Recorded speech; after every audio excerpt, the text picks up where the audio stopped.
Our next speaker is Kylie Wilson. She's going to talk to us about mainstream schooling. Kylie's a busy mum with 4 very loud, social and active kids.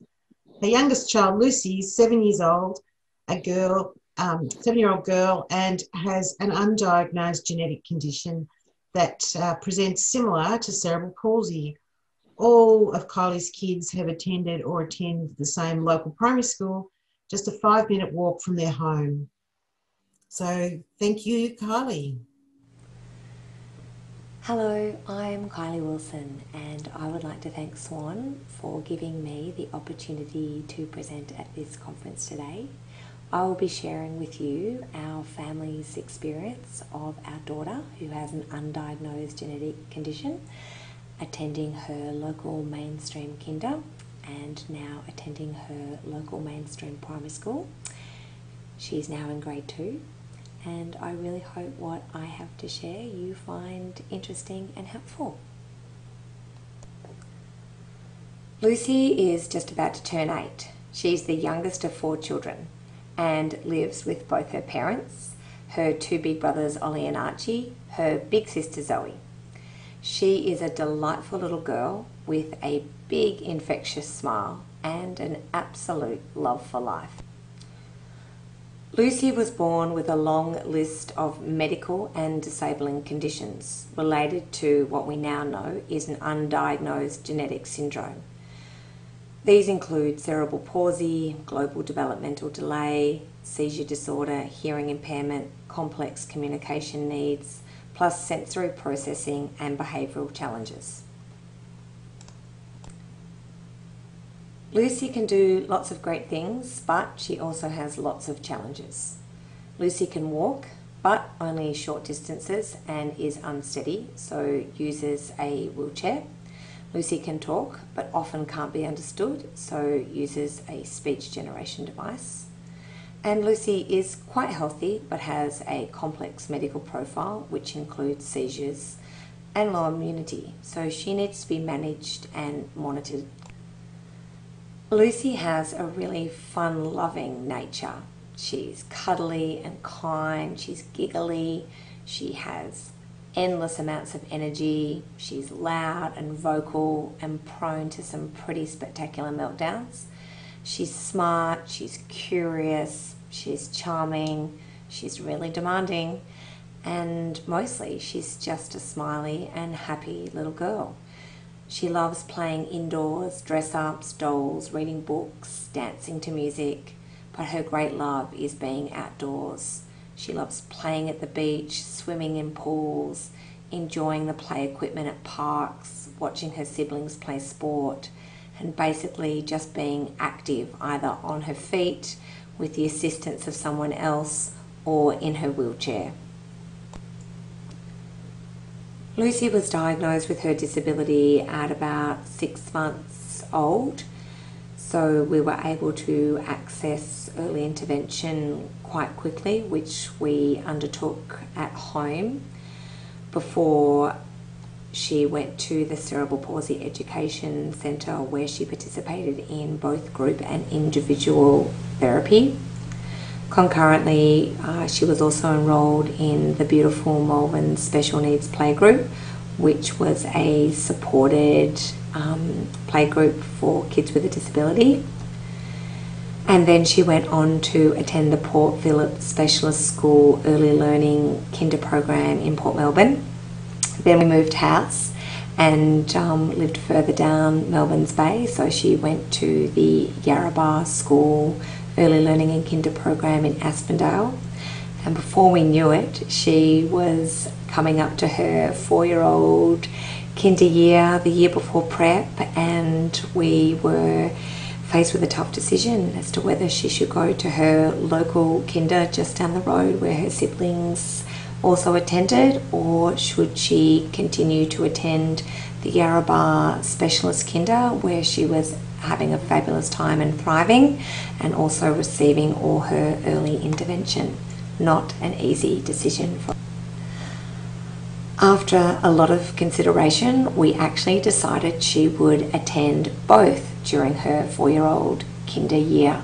So she attended 2 full days at the Yarrabah School and 2 full days at our local St Peter's Kinder, which left 1 day of the week for her to attend her ongoing medical appointments, other individual therapy, plus enjoy a little bit of 4-year-old playtime as well.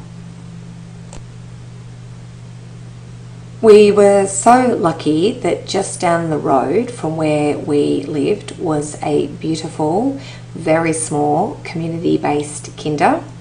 However, it had 0 access. They had limited experience with children with complex needs. The staff, however, were lovely and kind. They were open. They were really willing and interested to try and include a child like Lucy in their kinder program. So they really shared and partnered the learning journey with us on how you could support and include a child like Lucy in their kinder program. We went through the rigorous funding process together. We sourced the reports, we wrote aspects of it together, and we were successful in receiving enough funding for a full-time person to be in the classroom when Lucy was there, and the team were really open to working with Lucy's already allied health team. Plus, they were able to go through a process to make the kinder fully accessible. It now has a ramp, it has hand bars near the toilet and other things that not only made it accessible for Lucy to attend, but future children as well. At the end of Lucy's wonderful kinder year, attending both St Peter's Kinder and Yarrabah Kinder, we had to make a tough decision again. Should she go to our local primary school where her siblings go and be part of the local community, or should she go to the Yarrabah school where she'll get more support, be with kids similar to her abilities, and have ongoing access to therapy? And at this time we were given, some different opinions about this choice. The team at Yarrabah School really believed that she could get great benefit from doing her prep year at Yarrabah School and then doing another prep year at her local primary school, which was something we hadn't ever considered and something that we thought had a lot of merit, because she still needed a lot of access to therapy, and we thought that this might provide that. But in the end, we decided to give it a go and send her to her local primary school, and Yarrabah said that no matter what happened, that once a child has attended that school, that they are always welcome back. And we felt very reassured that we kind of had a safety net, that if the local primary school didn't go well, we always had specialist schools to go to. Our local primary school, which is fortunately just about a 7-minute walk from our house, is quite small. It is, again, really community focused. It had wonderful access. They had lots of experience dealing with a lot of children with different needs. The staff were caring and kind and open. Again, they were really willing and interested to have a child like Lucy with lots of complex issues to be part of their school community. We really, again, partnered with the rigorous funding process and prepared many of the aspects of it together. The school already had an education support staff team of about 7, not all full-time, but 7 people already working at the school.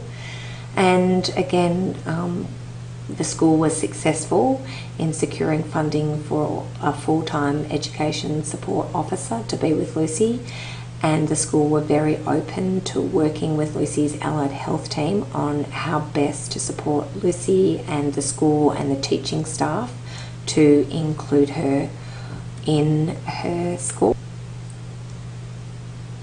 A big part of choosing to send a child with a disability to a mainstream primary school is the need to be an advocate for your child. You have to be really honest and really helpful. you have to prepare the school for what are some of the negative aspects of including your child in the school, but point out all the positives too, and give them all the strategies that you have been using with your allied health team and learning for the last 5.5 years. Give them to the school so they know how to deal with everything that might come their way. You need to acknowledge that the school are going to need to put in extra time and effort to accommodate your child, and that it really needs to be a team approach to make it successful for everyone. We have really tried to make school the priority for Lucy. We have really reduced the amount of therapy we do. We do none really, or don't take it out of school for any therapy. If we can, we make sure that we're on time. Where possible, we embrace all the dress up and extra things the school offers, whether it's a Halloween disco that we're dreading, or trying to work out how to do school swimming or participate in a walkathon or wheelathon. We just try to be involved in as many things as we can and make it work where possible. We make sure that we communicate really well with the school about any allied health visit dates, plus any time that she might be absent to attend external appointments, so they can make sure that they plan around that and always have the best support there for Lucy, but also when she's not there, that they can reallocate her supports to somewhere or something else in the school that might be helpful. I'd just like to share with you all now a little 3.5-minute video that talks a little bit about our experience transitioning from kinder to school. This was prepared as part of a Deakin University Inclusion in Schools project. If you haven't accessed their website, I highly recommend this as a good resource.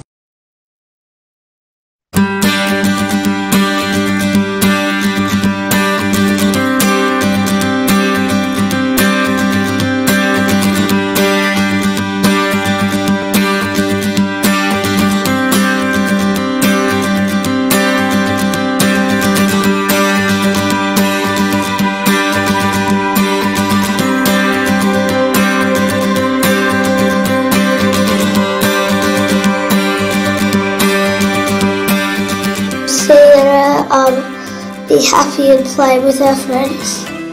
At lunch she usually goes to the library and does colouring in, and at recess she walks around the playground and she has 2 helpers. Lucy's just completed her first term in prep at our local primary school, and the transition's gone amazing. It's exceeded our expectations. She's really supported by the entire school and her prep teacher. Her learning has really blown us away. It's been amazing. In order to send a child with different needs to a mainstream environment, you as a family have to do a lot of work. You have to go to lots of meetings, supply a lot of paperwork and reports. You have to be really open about your child and your child's needs and your child's difficulties.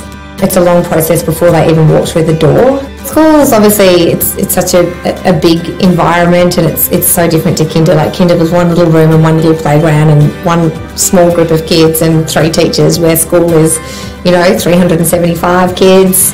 She's got different teachers for art and music and sport and Japanese and the library, so all the teaching staff needed to know about Lucy and how to support her in school. There's lots of different kids at my kids' school. They do a lot of integration between the classes. There's friendship lunches and there's things involved in their house, and so where she's in environments where there's prep to grade 6, there's whole school assemblies and there's walkathons. So the jump from kinder to school is incredible for a child like Lucy. So the whole school kind of needed to be introduced to her, particularly as teaching staff, and how they could all best support her. Even though they may not be directly working with Lucy, they might be on yard duty, or they might be walking past a situation where Lucy needs some help, so they all sort of needed to know how to help her. And so I think the principal of the school and the vice principal and the prep teacher all have done an amazing job in making sure that Lucy's in the most supportive environment that she can be.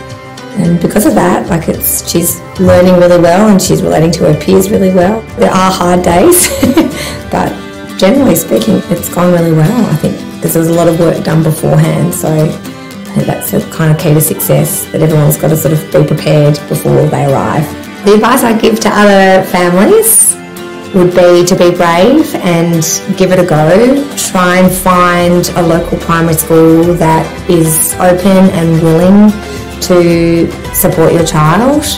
Be prepared to put in a lot of work, because it is. You have to meet with the school and you have to get them ready and get them understanding your child before they sort of start.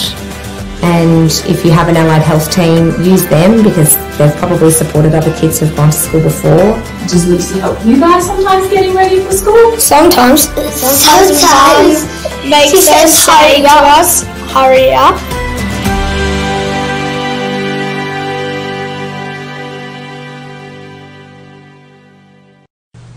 One thing that we have found was really useful, both when Lucy started kinder and when she started prep, was to write a letter to the parents, just to introduce our family, introduce Lucy, to describe some of her challenges and to give them some language and understanding about Lucy that they could share with their children. No doubt when a child like Lucy turns up, kids are going to have questions and they're going to need answers, and we felt really strongly about them having the right answers and not necessarily guessing or presuming. So we wrote the letter in a style that it could also be read to children. We haven't written one when she started grade 1 or grade 2. We feel like the school community knows her well enough now, and even though each year there are different kids in her class, we just felt the letters in kinder and prep were enough. But I have heard of parents actually using these types of letters as the child transfers into different year levels, particularly if it's a big school. Our children's school only has 2 classes, so the kids really do know each other. Another thing that we have really done to help with Lucy's inclusion is to share a lot of photos about different aspects of her care, and also to help explain why she is sometimes absent from school, particularly on a Friday afternoon.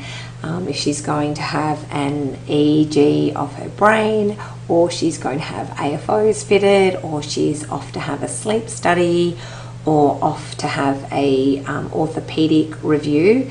We think it's just really helpful to give the kids that she learns with a bit of a visual, and Lucy's pretty proud of these appointments and quite happy to show off some of the extra things that she gets to do in life.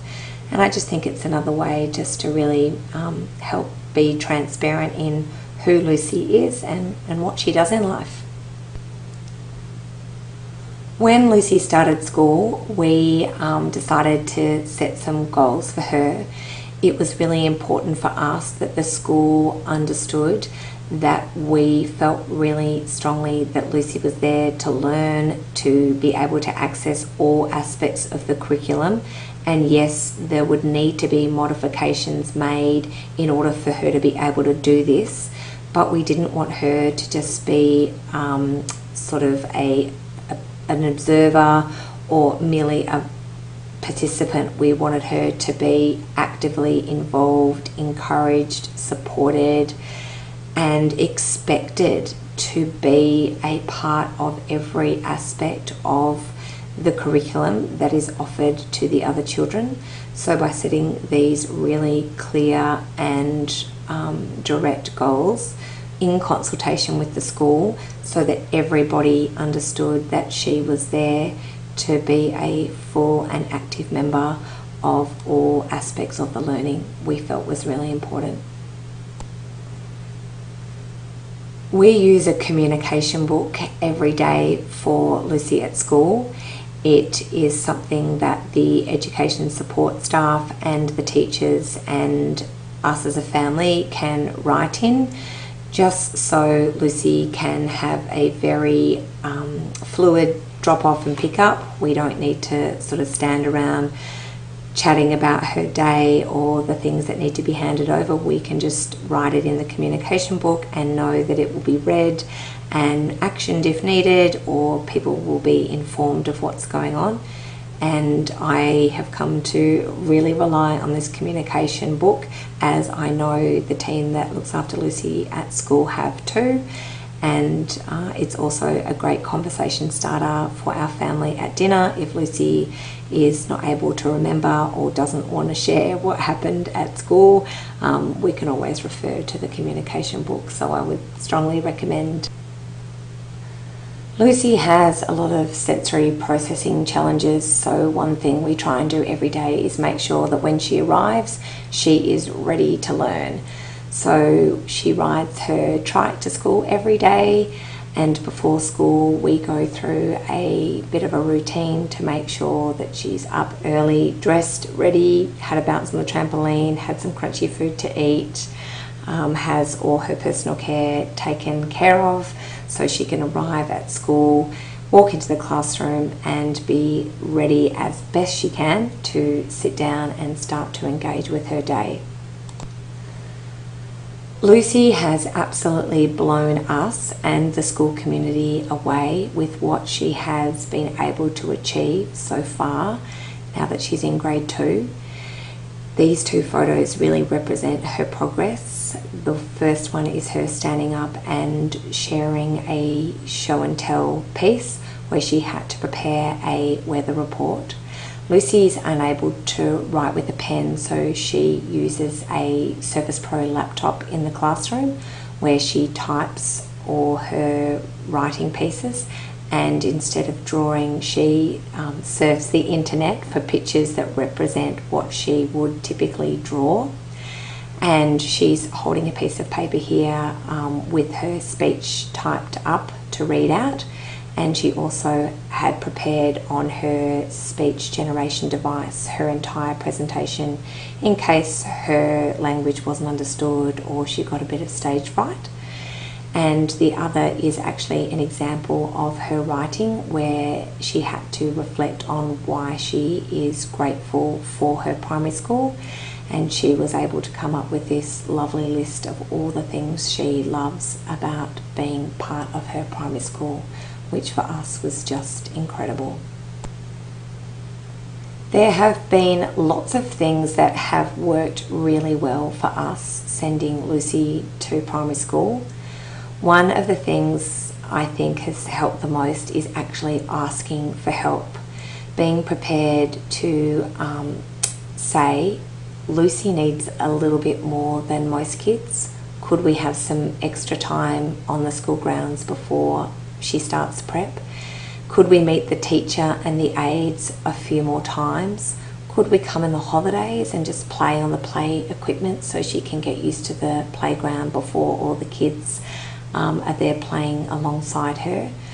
Can we discuss each year before the decision is made where the classroom is and how close it is to the toilets and things, because she can't walk very far and prefers not to use her wheelchair much at school?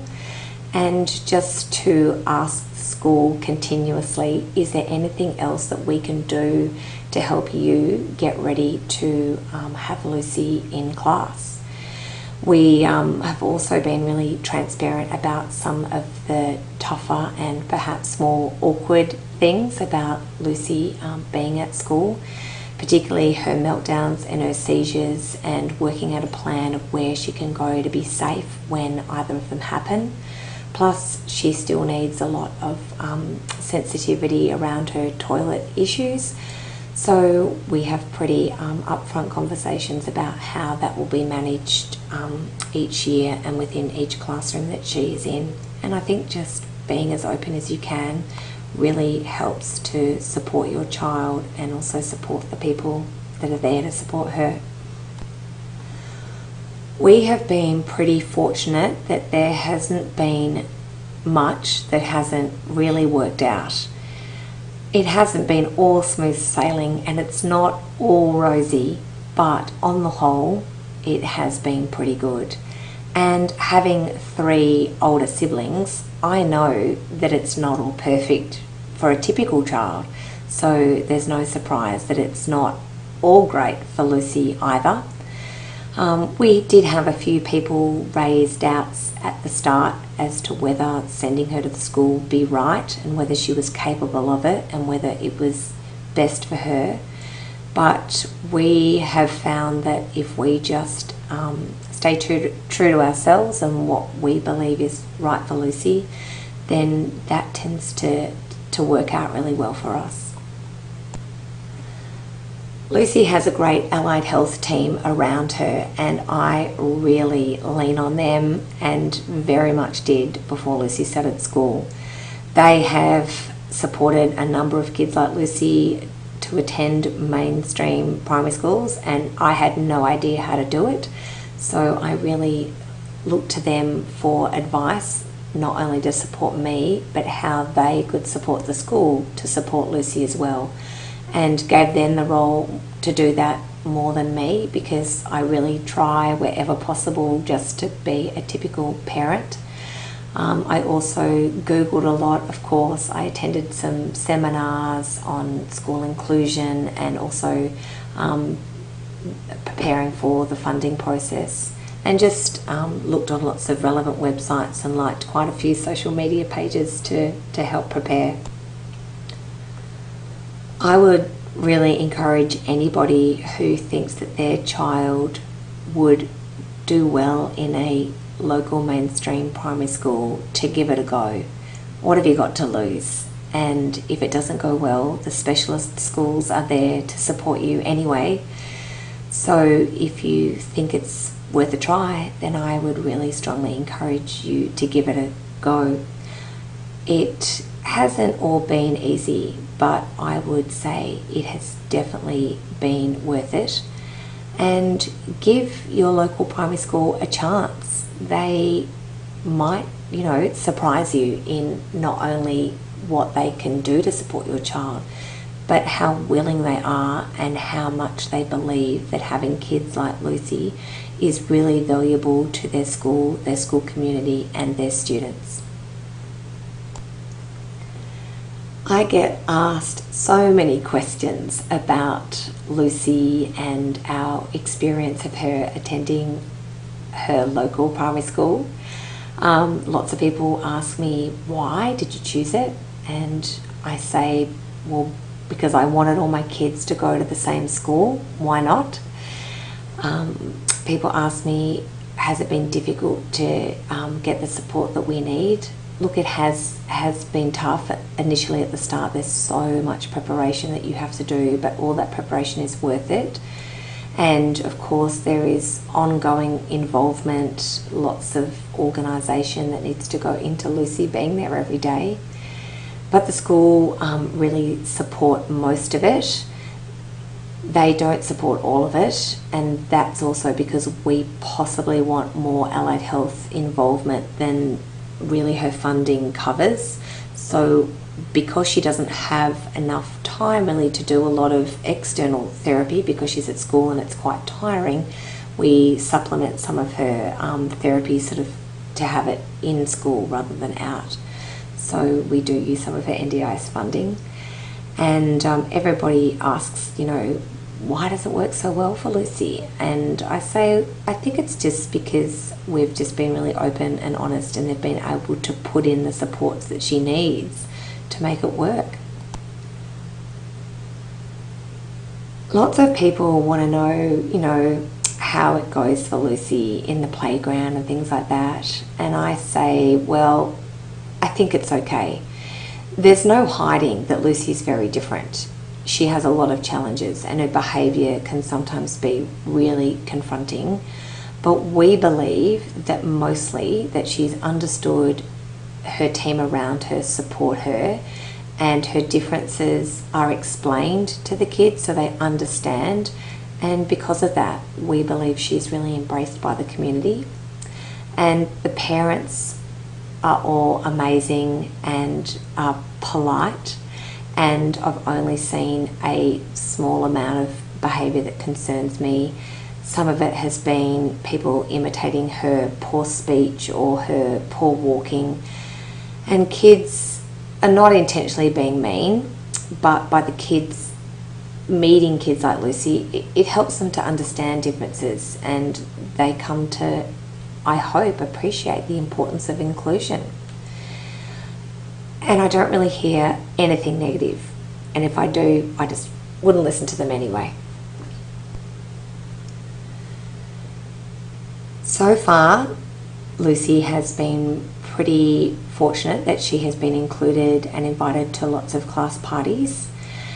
We haven't had a lot of play dates, only a handful, but that's mostly because she's really tired after school. She has 3 siblings and life is pretty busy.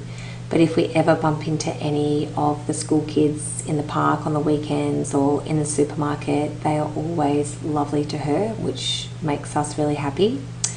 The parents are always lovely and kind and appropriate with all the interactions with me and with Lucy, and some of them are really extra helpful. Sometimes when I drop Lucy at school, I come out of class and her wheelchair has already been put where it gets stored during the day, or one of the parents has taken one of the boys, her brothers, off to their classroom with their kids if they see that that might be helpful. And so far, all the teachers have been really on board. Lucy's had 3 amazing teachers, one who was, of course, especially amazing, but it really comes from the leadership team. They themselves really believe that kids like Lucy are important to be part of the school community, and because of that, it just trickles down right through the school. People often ask me if, when Lucy grows up, she's going to go to a mainstream high school. I have no idea at this stage. I really hope so. No matter how hard it is to set up and make it work, we are hopefully going to give it a go. I think it's really important, and as long as there is a school that believes in inclusion and has caring and trained supportive staff, then we think it would have the potential to work for her. Before I end, there are just a few thank yous that I wanted to put on this slide.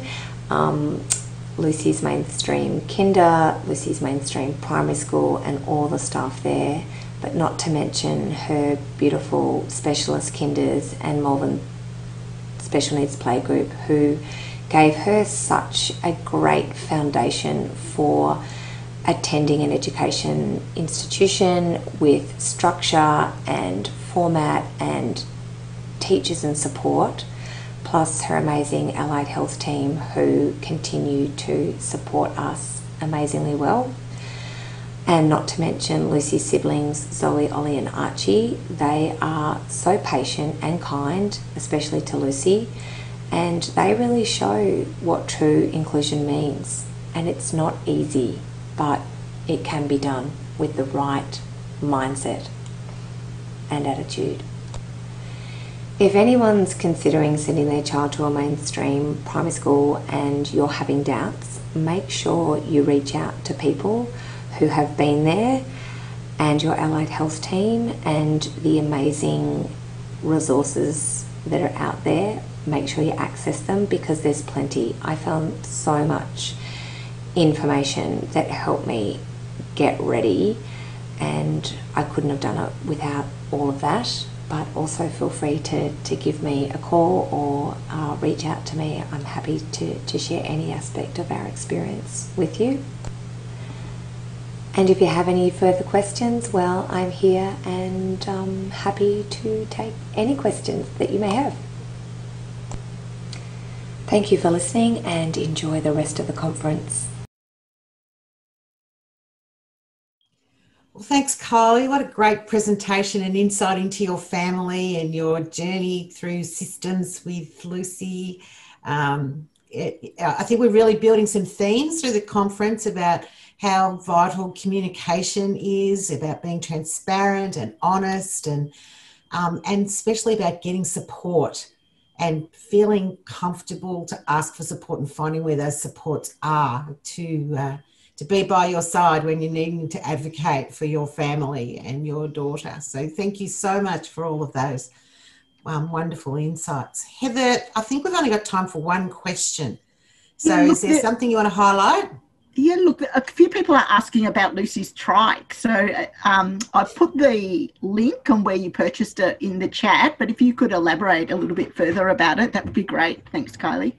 Yeah, Lucy rides a Body Cycles Australia trike. It's fantastic and really sturdy and stable, and as she's grown in her height, we've been able to get bigger tricycles, and it's got the function of a rear steer, so she can ride ahead and I can kind of correct any steering mistakes or grab it if she's going too fast.